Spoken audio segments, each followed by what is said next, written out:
याद है जब ममालिक अपने असलहा को स्टॉक पाइल करते थे कोल्ड वॉर्स के दौरान। फिर हमने देखा कि अब वक्त के साथ साथ तब्दीलियां आ रही हैं और लोग अब असलहा स्टॉक पाइल करने के बजाय वो डिजिटल करेंसी की तरफ जा रहे हैं। चेक रिपब्लिक की अगर बात करूं तो चेक रिपब्लिक ने अपने नेशनल रिज़र्व में एक ख़ास कोटा दिया है जो कि बिटकॉइन को अपना हिस्सा बनाएगी। इसी के साथ साथ दुनिया के मुख्तलिफ ममालिक बिटकॉइन पे रिसर्च कर रहे हैं और उसमें से यूएई और अमेरिका का नाम सर फहरिस्त। अगर हम बात करें पाकिस्तान की, तो क्या पाकिस्तान सिर्फ इसको स्पेक्टेटर की तरह देख रहा है या फिर वो भी इसमें अपना हिस्सा डाल रहा है? Stay with us as we move on towards Pakistan journey toward digital transformation. अगर हम चेक रिपब्लिक की बात करें तो चेक रिपब्लिक ने ये डिसाइड किया है कि वो अपने रिजर्व का 5% हिस्सा बिटकॉइन में इन्वेस्ट करेंगी।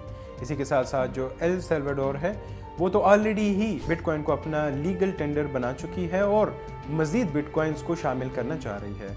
इसी के साथ अमेरिका भी इस कोशिश में है कि वो मज़ीद जो बिटकॉइन है उसको स्टॉक पाइल कर सके और इसको अपने रिजर्व में रख सके। पाकिस्तान में कुछ चैलेंजेस हैं बिटकॉइन को लेके। सबसे पहले अगर हम बात करें तो जो रेगुलेटरी अथॉरिटी है, स्टेट बैंक ने क्लियरली इसको इलीगल करार दिया है बिटकॉइन को, और इसकी वजह से पाकिस्तान के इन्वेस्टर्स को काफ़ी कन्फ्यूजन है कि आया बिटकॉइन में इन्वेस्ट किया जाए या ना किया जाए। इसी के साथ साथ जो मुफ्ती कराम के जो एक कन्फ्यूजन बनाई है हलाल और हराम की, जहाँ पे कुछ मुफ्ती कराम कहते हैं कि बिटकॉइन में ट्रेड करना हलाल है, उसी के साथ साथ कुछ मुफ्ती कहते हैं कि ये हराम है।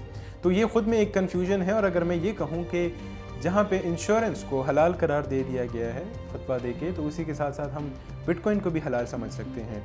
और सबसे इम्पॉर्टेंट अगर मैं कहूँ तो वो है इंफ्रास्ट्रक्चर का चैलेंज। पाकिस्तान में आज तक कोई ऐसा इंफ्रास्ट्रक्चर ही नहीं बना या अब तक उसको इम्प्लीमेंट ही नहीं किया जा सका जिसमें हम कहें कि बिटकॉइन को हम पाकिस्तान में ला सकें। उससे ज़्यादा चैलेंज की अगर मैं बात करूँ तो वो है हमारे यहाँ पे जो इंटरनेट का जो हालात हैं। इंटरनेट जो इतना अच्छा परफॉर्म नहीं कर रहा, बिटकॉइन जनरेट किए जाते हैं, उसको माइन किया जाता है, उसके लिए भी आपको अच्छा सिस्टम चाहिए, अच्छा इंटरनेट चाहिए जो कि आपके पास अवेलेबल ही नहीं है। तो ये कुछ चैलेंजेस हैं जिससे पाकिस्तान आजकल दर बदर है, लेकिन देखते हैं कि पाकिस्तान इसको कैसे कवर अप करेगा। लेकिन अब पाकिस्तान में भी हालात बदल रहे हैं और बिटकॉइन के लिए थोड़े थोड़े हालात साजगार हो रहे हैं। अगर मैं कहूँ तो 24 बिलियन यूएस डॉलर की इन्वेस्टमेंट पाकिस्तान में एक्सपेक्टेड है और उस डील जो है फाइनलाइजेशन की तरफ जा रहे हैं। उसी के साथ साथ 33% डायरेक्ट इन्वेस्टमेंट जो है वो पाकिस्तान में होने जा रही है, जिसकी वजह से लोगों का कॉन्फिडेंस लेवल जो है वो बढ़ता जा रहा है। ट्रेड डेफिसिट में भी काफ़ी कमी आई है, जिसकी वजह से जो हमारे ट्रेडर्स हैं जो कि ऑनलाइन ट्रेडिंग करना चाहते हैं उनके लिए एक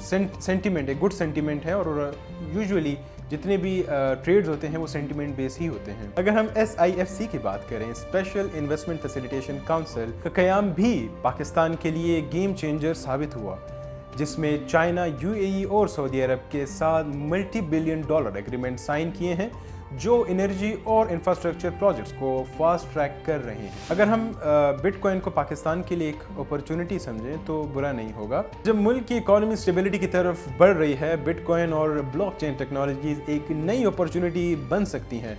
ग्लोबल क्रिप्टो लीडर्स जैसे कि एल सल्वाडोर और चेक रिपब्लिक ने अपनी पॉलिसीज़ को मॉडिफाई करके सिग्निफिकेंट बेनिफिट्स हासिल किए हैं। पाकिस्तान भी ये स्टेप्स लेकर सिमिलर बेनिफिट्स हासिल कर सकता है। अगर मैं कुछ स्टेप्स की बात करूं तो सबसे पहले पायलट प्रोग्राम्स की बात करते हैं।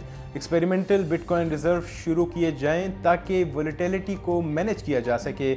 अगर मैं दूसरी स्टेप की बात करूं तो रेगुलेटरी फ्रेमवर्क की SECP और स्टेट बैंक को इन्वेस्टर प्रोटेक्शन और फ्रॉड प्रिवेंशन के लिए कंप्रिहेंसिव पॉलिसीज़ इंप्लीमेंट करनी होंगी। और अगर मैं थर्ड स्टेप की बात करूं तो वो है पब्लिक एजुकेशन। क्रिप्टो करेंसी और ब्लॉकचेन के बेनिफिट्स और रिस्क्स के लिए पब्लिक अवेयरनेस कैंपेन्स चलानी होंगी। एक्सपर्ट्स के मुताबिक अगर पाकिस्तान अब क्रिप्टो रेगुलेशन इंप्लीमेंट करे तो अगले 5 साल में multi billion dollar investment attract हो सकती है।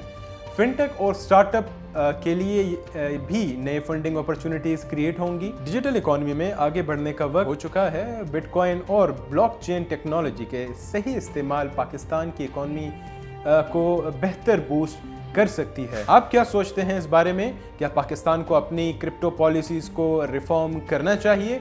कमेंट्स में अपने ख्यालात का इजहार करें और हमें लाइक करें, शेयर करें और सब्सक्राइब करें।